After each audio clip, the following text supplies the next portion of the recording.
Kent Myers. I'm Mick Cornett, and it's time for the verdict.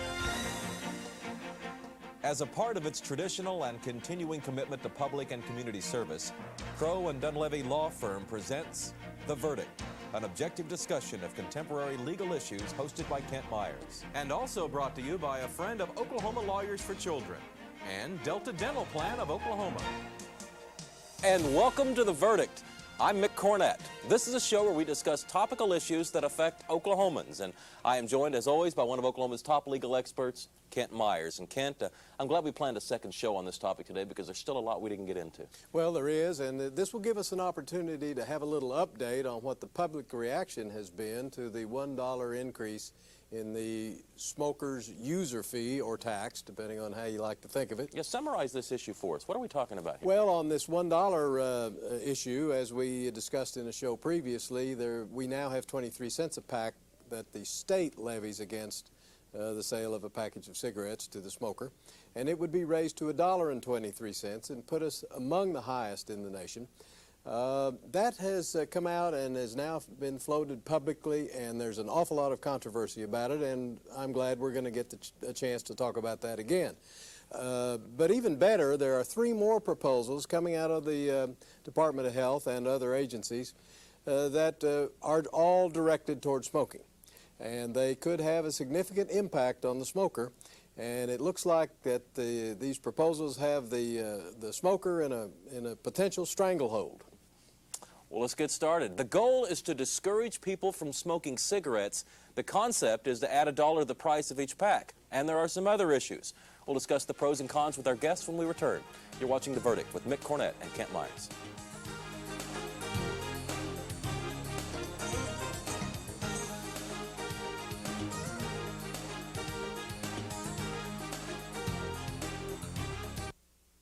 The Journal-Record is pleased to be a sponsor of The Verdict. The Journal-Record, since 1903, the best source of Oklahoma business news and legal information. I enrich our cultural landscape. I help define our quality of life.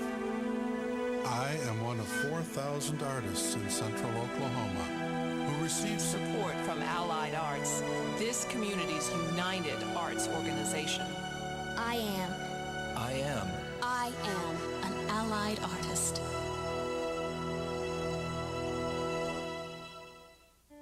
In Oklahoma, there are more than 1,600 children waiting to be adopted. They're of all ages, and for many, home has been a source of pain and conflict. They've dreamed of finding a better life and a loving family. Consider adoption. For more information, call 1-877-OK-SWIFT or visit the website www.okdhs.org. Adopt. It may be the toughest job you'll ever love. Dan Blankenship has stopped at the line of scrimmage. No gain on the play. Leaving it 4th and 7 on the Tiger 46-yard line. 38 seconds on the clock. The Tigers have no choice but to go. Wiggins had to do the kicking. Here's the snap. And the kick is away.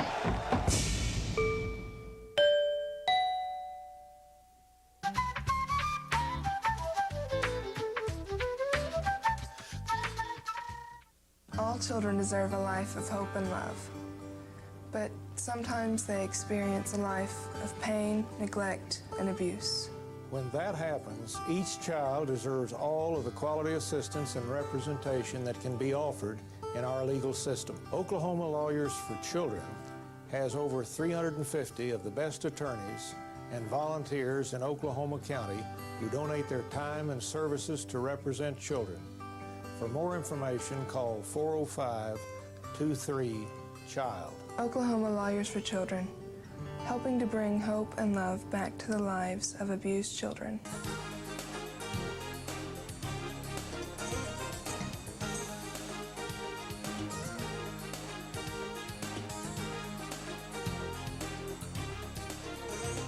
And welcome back to The Verdict. Mick Cornett with Kent Myers, who's going to introduce our guests. We're really pleased today to have back 2 guests that we had last time on the Smoking Show. On my right is the former state representative, Michael Thornbrugh, a Republican from Tulsa. He has, since his retirement from the legislature, has joined the Quik Trip Corporation, and since 1994 has been manager of government and public relations for a Quik Trip, and this is Michael's second appearance on The Verdict. Thanks for coming by. Thank you. I appreciate it.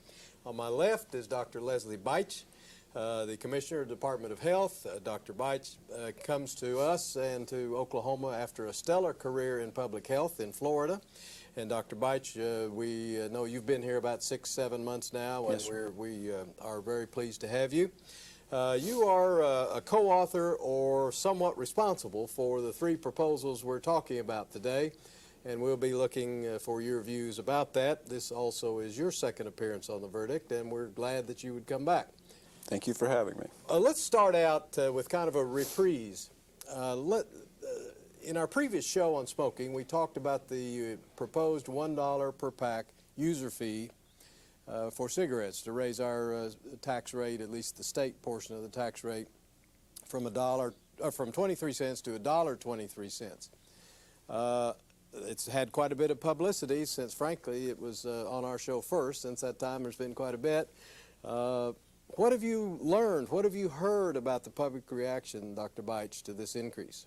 Well, first of all, I was pleased to see how many people watched your show, and had a lot of people say they got quite an earful from a lot of different perspectives last week. The thing that I would like to update you on is the Tulsa World did a poll shortly after we taped and asked several questions, but the key question here was, how would you support a $1 increase in the current tobacco excise tax to $1.23? And 63% of Oklahomans supported that concept. Urban and rural areas, Republicans and Democrats, male and female. And I thought that was very interesting. That's quite a margin, Michael. What have you heard? What are you hearing? I've heard a lot of things, and the thing that's most encouraged me is the average businessman and woman out there did not understand there's such a huge tax differential on a product like tobacco, which I found very encouraging. I also found it very encouraging that a lot of men and women of the state, regardless if they use tobacco or not, are tired of new taxes, and they're tired of additional government regulations. In response to the poll, that's a no-brainer. 65% of the people don't smoke, so if you're going to tax somebody, that's an easy response. Sure, they're for it if it doesn't affect them, so we'll get a chance to discuss that a little bit further, and we appreciate it. Well, speaking of discussing it a little further, I presume that this is something that if it takes shape and actually comes to a vote, it would come to a vote of the legislature. I would like to think so, personally. Serving in the House, I'd really never like to pass the buck, if you will, to the citizens. I mean, that's why they're elected, to go yes or no. I don't think you're going to see, quite frankly, very many legislators who are up for re-election are going to vote for a 535% tax increase. I just don't see it this year. What's your pulse on that, Dr. I like the idea of passing the buck. That would be $1.23 altogether. Do you have any sense of what the reception has been at the legislature? I think there's been a mixed reception. I predict that it will be permitted to be a referendum. There will be a vote to allow the people to actually have their say on this matter. And I'm very encouraged by what the Tulsa World poll says, that I do think more people are tired of paying taxes, but they also want people who actually use products to pay the full cost of those products. And I think that's what this dollar really is about. Well, your proposals are multifaceted. The dollar per pack user fee was just one part. Today, for the rest of this show, I'd like to see us focus on the other 3 aspects of your proposals. This, by the way, is a proposal of the Department of Health, the Oklahoma Health Care Authority, the Department of Mental Health and Substance Abuse, and the ABLE Commission, as I understand it. Correct. The first one I want to ask you about is what I'll just call clean air indoors. Can you tell our viewers what you mean by that, or what is involved in that? What this is about, essentially, Kent, is making certain that when people are indoors, they have the opportunity to breathe clean, fresh air without any pollutants caused by cigarette smoke. And the reason that's important is there are over 4,000 known chemicals in cigarettes, 40 to 50 of which are known to be carcinogens. Over time, it's become more and more clear that people are harmed by breathing that smoke, even in surprisingly small amounts. And secondhand smoke, as what we're talking about here, is clean indoor air. So those who are not smoking and breathe in secondhand smoke, they suffer disproportionately. There are 750 deaths a year in Oklahoma related to secondhand smoke. And that makes secondhand smoke a greater cause of death in Oklahoma than, for example, car crashes on our roads. What do you mean by public places? Just tell the viewers generally what is a public place and what isn't. A public place would be really any place where the public congregates indoors. Restaurants. A restaurant would be an example. Office building? An office building would be an example, or a work site, So a the shopping owner of the mall. building wouldn't have say over that. It would be law. It would be if law. they allow the public in, you couldn't smoke. And, you know, there's precedent for that in that, you know, places of public accommodation, for example, be it a hotel or a restaurant, have to take anyone who comes in. And you can't say that we only serve blue-eyed left-handers. And this is the same sort of situation where it's somewhat regulating the atmosphere, literally, of their clientele. But there'd be no more, do you want smoking or non-smoking when you walk into a restaurant? That's correct. And the rationale for that, Ken, is several-fold, but what we're talking about is protecting the health of those individuals who are not smoking. And ventilation systems, you know, the modern ventilation system works by diluting the current air in the system. So what that means is even if we're smoking in just one corner of the room, what we're still doing is we're ventilating the entire area and diluting it so that everyone breathes that air. And in fact, the cigarette smoker who's smoking filtered cigarettes may be at a slight advantage. They're breathing through a filtered cigarette, whereas everyone else is breathing that cigarette smoke directly into their lungs.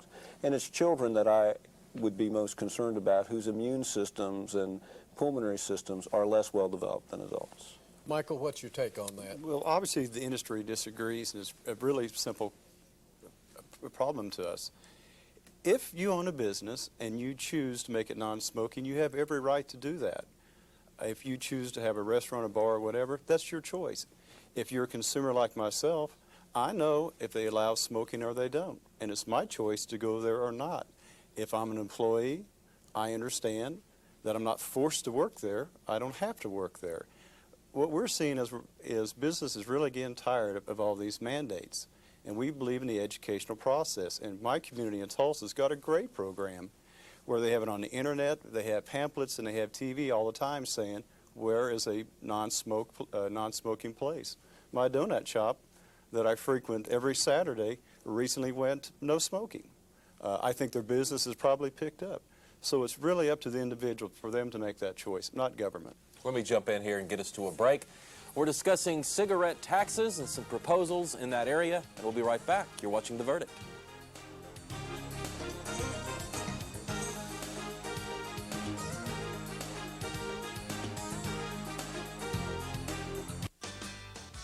Campfire USA candy sale. Must be that time of year again. Would you like to buy some Campfire USA candy? Well, where does the money go? Your support helps Campfire create fun, educational programs for us. Oh, hi, Jasmine. Hi, Mr. Higgins.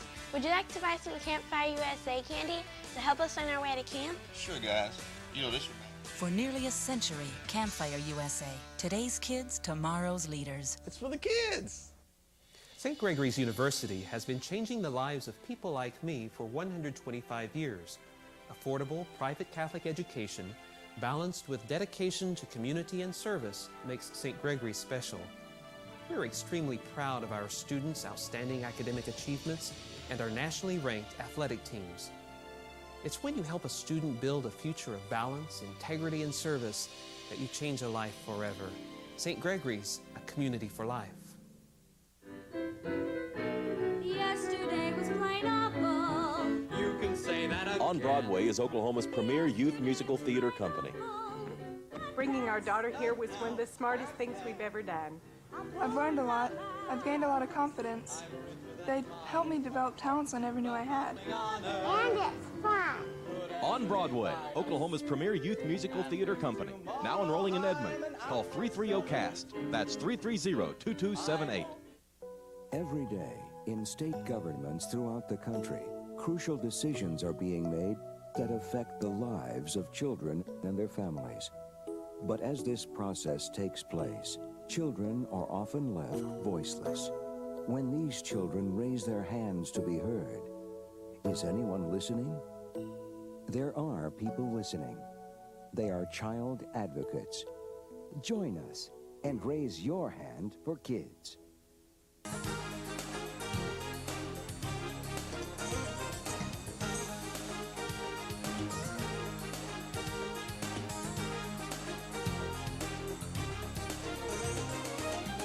Mick Cornett and Kent Myers back on The Verdict. We're discussing a proposal to add $1 a pack to the price of cigarettes in Oklahoma, and also some additional health concerns that have to deal with cigarette smoking in public places. Yes, the next one I would like to throw up for the gentleman to talk about is preemption. Dr. Beitsch, you had mentioned that one of the proposals is to alter the preemption rules on cities, towns, municipalities, and what they can do or not do to restrict smoking. Can you tell us, please, what the status is today and what you are proposing to change? What currently is the law in Oklahoma is that local communities are preempted from enacting stronger local laws and ordinances controlling how tobacco is used in their community.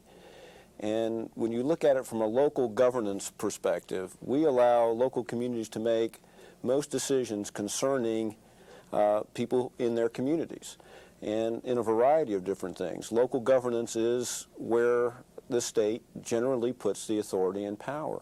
Yet when it comes to tobacco, Oklahoma is one of only 18 states that has preemption, and we have the most strict form. Essentially, it means that the 600 cities, towns, and municipalities in Oklahoma have no say. Those decisions are made strictly in the state capital. From a tobacco perspective, if I'm a tobacco lobbyist, I think it's great. I make law in 50 state capitals, and I don't have to go lobby 38,000 cities, towns, and county governances in the U.S. Well, what would you expect to happen if preemption is relaxed or repealed so that cities and towns can do what they would like? What would you want to see happen in that regard?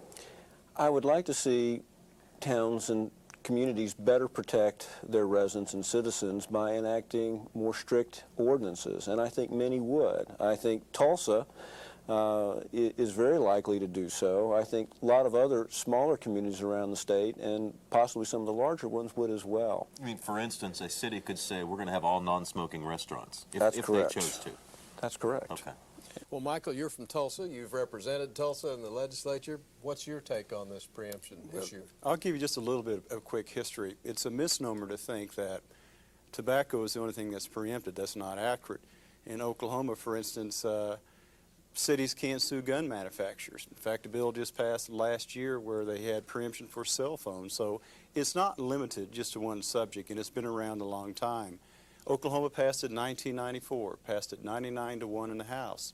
And what's ironic about it, one of the House authors who has a bill filed this year to repeal it not only voted for it, he was a co-author. So you go figure. The other misnomer is that cities and counties have really got after it and brought their codes up to state level. There's only been a handful, so there's not much interest right now in cities and counties trying to make something as stringent as the state is.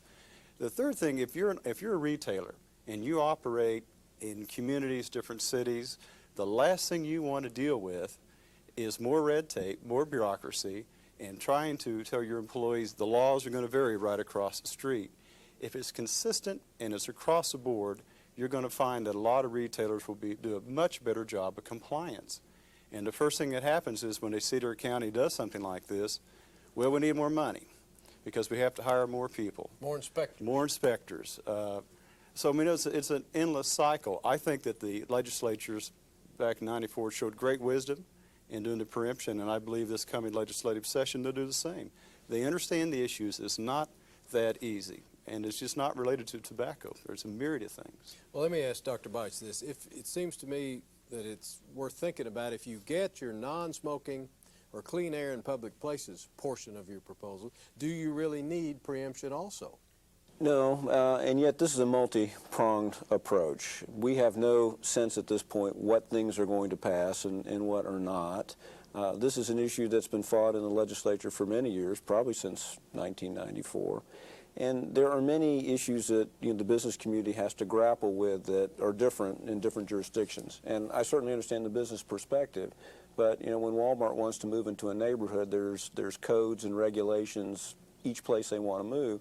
They somehow manage to get through that maze of regulatory interests to build a store. I think the same thing is true here. It's most important to allow local communities to make their own decisions, even if it's only a handful of the 600-plus communities, cities and towns, municipalities in Oklahoma. Mike, you represent a large company that has a lot of stores in this state and others. Would this cause problems with your multi-store operation? It really does, because one of the things that not only my company, that others do, is you want to have consistency. You must have it because the customer expects it. And when you have something out there, you run into a lot of crazy and bizarre things. I can tell you two quick examples. We operate a place where a health department in Missouri wanted a whole list of things. Well, we do 99% of them, but they wanted to ban advertising. And we tried to explain to them, there is something called the First Amendment. You can't do that. Well, they chose to ignore it. Of course, it went to the Supreme Court of the United States, and they overturned it. And then you have employees a lot of times that will go from certain jurisdiction to jurisdiction when we need them to fulfill when someone's sick or absent. And you can't send them there because you have to have a particular license, and they have to have this or they'll shut you down. So it is a real problem. And we believed in consistency, not only as a business, but we think government should do the same thing. Kent, let me jump in here and give each of them a chance to kind of sum up their views. Good. Dr. Beitsch, why don't you go first, 30 or 45 seconds, kind of sum up your views on what we've been talking about. Be delighted to do that. What we're really talking about here is the health of people in Oklahoma. Right now, in the year 2001, this is 2002, I understand, the rankings of United Healthcare ranked Oklahoma 41st, that's up from 42nd, among the 50 states. There's a common denominator for many of the illnesses and diseases that are killing Oklahomans. It's heart disease, it's stroke, and so on. Tobacco, cancer I left out, and tobacco is a leading cause of those health problems. If Oklahoma is to be a great state, to attract outside employment and business, we need to do more than improve our education system and our tax structure. We need to improve the health of Oklahomans if we want to attract businesses. We need to improve the health of our communities, the health of our children. Mr. Thornbrugh? Again, I appreciate it. What we're talking about is people don't want new taxes. And I think a 535% tax increase is a little bit exorbitant, and I don't think they're for that. The other thing we're talking about, we keep talking about a tobacco user fee. That's what the master settlement was. Over 20 years, the state of Oklahoma is going to receive over $2 billion. And we just had a constitutional referendum which said that 50% of that goes towards health care. The third thing we're really finding out is if you're a businessman or woman in Oklahoma, you sometimes are faced with some real taxing disadvantages with the Native American tribes. And when you throw all those three things together, granted, tobacco is a very complex issue, people are starting to open their eyes saying, this is not exactly what I thought it is, and people are starting to use some common sense. And we think that's it's a good thing. Mr. Thornbrugh, yes, thanks sir. for coming by. Thank you, I appreciate it. Dr. Beitsch, we appreciate your time. Enjoyed it. Kent and I'll be right back to wrap it up. You're watching The Verdict.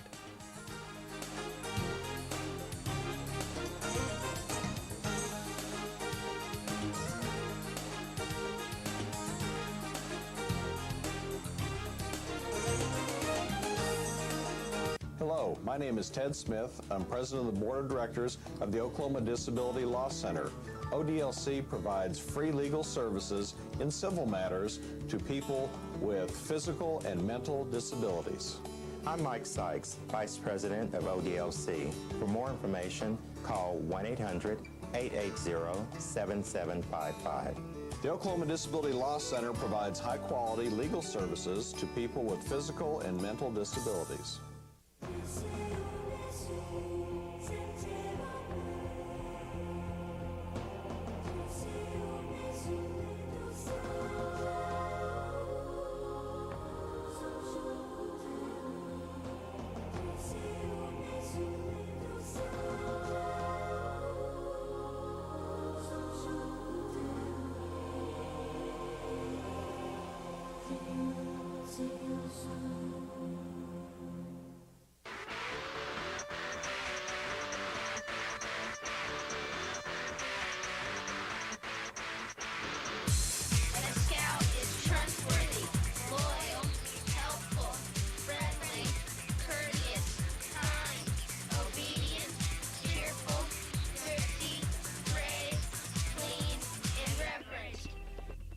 Boy Scouts of America, where above all else, character counts. Bringing out the best in each student. That is the simple goal and tradition of Heritage Hall. The focus on the individual shapes the educational experience at Heritage Hall. Each student benefits from small classes, able, dedicated teachers, a solid academic curriculum, and exceptional co-curricular programs of athletics, arts, community service, and other activities, parental involvement, personalized counseling, and the development of responsibility, integrity, and love of learning. If you want education taught with pride, then you want Heritage Hall.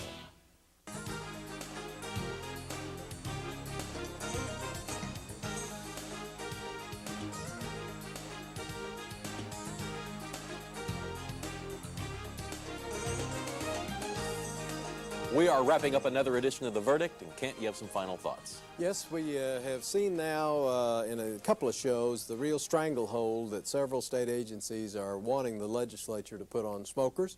Strong arguments can be made on both sides of the wisdom of doing it or not doing it, and what are we trading off in health for freedom?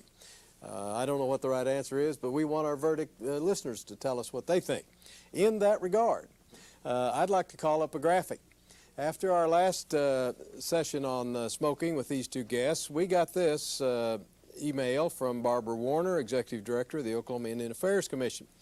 I watched with interest your tobacco taxation program, and although many valid points were made by both speakers, I resented the fact that once again Oklahoma's tribes are used as a threat. The sovereign status of the tribes should not be used as the rationale in this state initiative. This is not a tribal issue. It is a health and state initiative. That is the true perspective and should remain as such. I hope you will have a follow-up show on this topic soon. Well, Barbara, we did today. And we've also had a show on the tribal issues. We have. Yeah.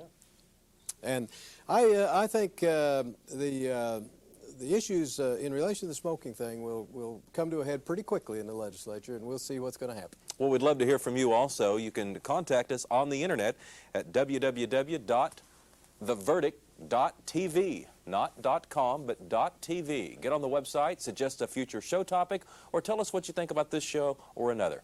Thanks for joining us. Thanks again also to our guests, Dr. Leslie Beitsch and Mr. Michael Thornbrugh. For Kent Myers, I'm Mick Cornett. We'll see you next time on The Verdict. This program was brought to you by Crow and Dunlevy, a professional corporation. And also brought to you by a friend of Oklahoma Lawyers for Children and Delta Dental Plan of Oklahoma.